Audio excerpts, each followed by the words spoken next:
Êtes-vous candidat? Quelque chose me dit d'ailleurs que je serai le dernier journaliste de France et de Navarre à vous poser cette question.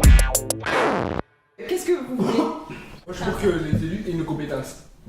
Par exemple, un métier. Peut-être quand t'es ministre du sport, tu connais quelque chose au sport. À l'éducation, tu connais quelque chose à l'éducation. Par exemple, Déjà ça. en Ça France, serait pas mal. en Ça serait France, pas mal. si on regarde ces dernières années, si je prends des années de Chirac à Hollande, on a eu des tas de ministres de l'éducation nationale. Le seul qui a été compétent réel en tant que ministre de l'éducation nationale, c'était Luc Ferry. Parce qu'il avait été enseignant. Mais le problème, à l'éducation nationale, c'est pas forcément le ministre, le problème, c'est les pédagogues. Oui, qui sont des hauts fonctionnaires. C'est pour dire en fait que les mecs, ça fait longtemps qu'ils sont pas dans une classe. Il y a peu de choses que j'apprécie dans le système aux États-Unis. C'est pas mon modèle, on va dire. Mais maintenant, il y a deux choses. Quand les votants vont aux urnes, ils ont tout un questionnaire. Ils leur demandent qu'est-ce qui leur ont plu sur la politique ou qu'est-ce qui leur ont pas plu. Mettre un questionnaire dans les urnes en France, ce serait une très bonne idée parce que les gens se diraient enfin, mon opinion est écoutée. Premièrement. Et il y a une deuxième chose, c'est la destitution. Aujourd'hui, un président, il va rester au pouvoir même si ça va pas. Même si ça va pas. Il y a un moment où un référendum, ça peut aussi servir à destituer le président. Ce que faisait par exemple un personnage comme le général de Gaulle quand il disait si on dit non au référendum, je pars. Mais parce que ça donnait une place. La légitimité.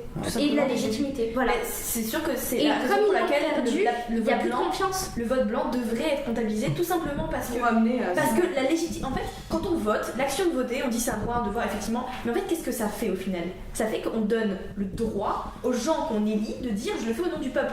Mais des fois, en réalité, si on compte les votes blancs, ben non, il n'est pas eu. Et l'abstention aussi. Oui, l'abstention. Pour moi, il y a deux écoles. Il y a soit on rend le vote obligatoire avec le vote blanc, etc. Soit on instaure un permis de vote. Tu sais, on est quand même dans une région, dans une ville où au départemental, le FN a remporté tous les secteurs avec des gens que personne ne connaissait, personne ne savait qu'est-ce qu'ils portaient, juste parce que sur l'affiche, il y avait qu'ils étaient du Front National et qu'ils étaient tous tenus par Robert Ménard. C'était leur seule profession de foi. Donc on est face à ce système-là où les gens ils savent pas pour qui ils votent, pourquoi ils votent, qu'est-ce qu'ils font. Le permis de vote, ce serait un espèce d'examen qui montre que tu t'intéresses un quart d'heure à ce qui se passe et à ce qui se passe, c'est quand tu remets en question le fait. Ils ont voté parce que la fille était jolie. Mais en fait, c'est un problème qu'on peut soulever, qui est un problème parmi tous les autres, qui est un problème qui existe. Mais le fait que si tu remets ça en question, tu remets le fait que le pouvoir par le peuple en fait. Tu remets en question la compétence du peuple. C'est effectivement c'est facile. Mais évidemment c'est facile de remettre en question quand tu parles avec certaines personnes. Mais en fait c'est le principe même de la démocratie sur lequel notre pays, notre constitution, tout ça est basé. Donc dans ce cas-là, il faudrait remettre en question la démocratie et son principe. Ce permis de vote. Comment est-ce que tu aurais le droit de voter? Qu'est-ce que ça ferait de bien? Qu'est-ce que ça ferait de mal? Est-ce que c'est une solution ou pas? Et c'est aussi faire voter les élites. Mais voilà, c'est ça le problème. Et les élites, elles sont pas forcément plus. Enfin, attends, moi je fais un bac plus 5, j'ai déjà un bac plus 5 qui savait pas c'était qui Jean-Luc Mélenchon. Enfin, si tu veux. Alors que j'ai des potes, ils ont pas fait d'études, ils sont arrêtés au collège. Comment tu juges? Je pense que, je sais pas, une espèce de test de culture générale basique sur les partis. Et c'est là où les cours d'éducation civique ont un rôle peut-être plus important et plus intéressant et plus porteur.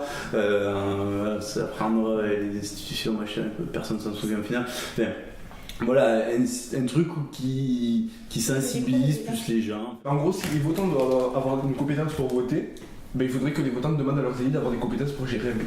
Oh, ça c'est beau. On est entièrement d'accord là-dessus. Et comment on fait? Moi, c'est une question qui me tarde. Je suis d'accord pour demander la reconnaissance du vote blanc et le vote obligatoire. Mais qu'est-ce qu'on fait si on se retrouve avec 50% de vote blanc? C'est justement la raison pour laquelle on doit poser la question du vote blanc. C'est ça. Et le fait est que quand même, on se retrouve face à... il y a un problème. Il y a un problème, mais surtout qu'en réalité, c'est souvent le cas. C'est arrivé en Belgique, non? Je crois que c'est. Ils ont